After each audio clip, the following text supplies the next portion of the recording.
ನಿಮ್ಮ ವಾಹಿನಿ. 16 ವರ್ಷಗಳ ಕಾಲ ನಾಗಮಂಗಲ ತಾಲೂಕು ಪ್ರಾಥಮಿಕ ಸಹಕಾರ ಕೃಷಿ ಮತ್ತು ಗ್ರಾಮೀಣ ಅಭಿವೃದ್ಧಿ ಬ್ಯಾಂಕ್ನ 5 ವರ್ಷದ ಆಡಳಿತ ಮಂಡಳಿಗೆ ಕೆಲವು ಪ್ರಭಾವಿ ವ್ಯಕ್ತಿಗಳು ಅವಿರೋಧವಾಗಿ ಆಯ್ಕೆ ಆಗುತ್ತಾ ಬಂದಿದ್ದರು.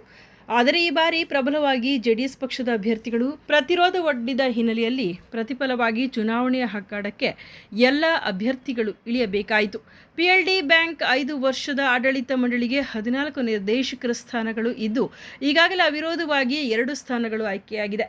11ನೇ ಕ್ಷೇತ್ರದ ಎಸ್ಟಿ ವಿಭಾಗದಿಂದ ಮುನಿಯಪ್ಪ ಮತ್ತು 13ನೇ ಕ್ಷೇತ್ರದಿಂದ ಜನರಲ್ ವಿಭಾಗದಿಂದ ತಿಮ್ಮರಾಯಿಗೌಡ ಅವಿರೋಧವಾಗಿ ಆಯ್ಕೆಯಾಗಿದ್ದಾರೆ. ಇನ್ನು 12 ಕ್ಷೇತ್ರಗಳ ಫಲಿತಾಂಶ ಮತಪೆಟ್ಟಿಗೆಯಲ್ಲಿ ಭದ್ರವಾಗಿದ್ದು ಭಾನುವಾರ 30ರಂದು ಅಭ್ಯರ್ಥಿಗಳ ಭವಿಷ್ಯ ತಿಳಿಯಲಿದೆ.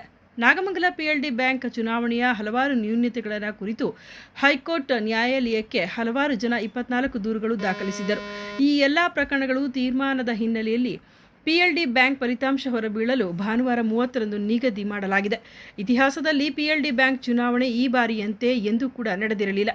ಸ್ಪರ್ಧೆ ಮಾಡಿದ ಪ್ರತಿಯೊಬ್ಬ ನಿರ್ದೇಶಕರು ಕೂಡ ಮತದಾರರಿಗೆ ದೊಡ್ಡ ಆಮಿಷಗಳನ್ನು ಒಡ್ಡಿ ಮತಗಳನ್ನು ಹಾಕಿಸಿಕೊಂಡಿದ್ದಾರೆ. ಕಾಂಗ್ರೆಸ್ ಬೆಂಬಲಿತ ಅಭ್ಯರ್ಥಿಗಳು ಮತ್ತು ಜೆಡಿಎಸ್ ಬೆಂಬಲಿತ ಅಭ್ಯರ್ಥಿಗಳು ಸ್ಪರ್ಧೆಯಲ್ಲಿ ಸರಿಸಾಟಿ ಇಲ್ಲದಂತೆ ನಡೆದುಕೊಂಡಿದ್ದಾರೆ.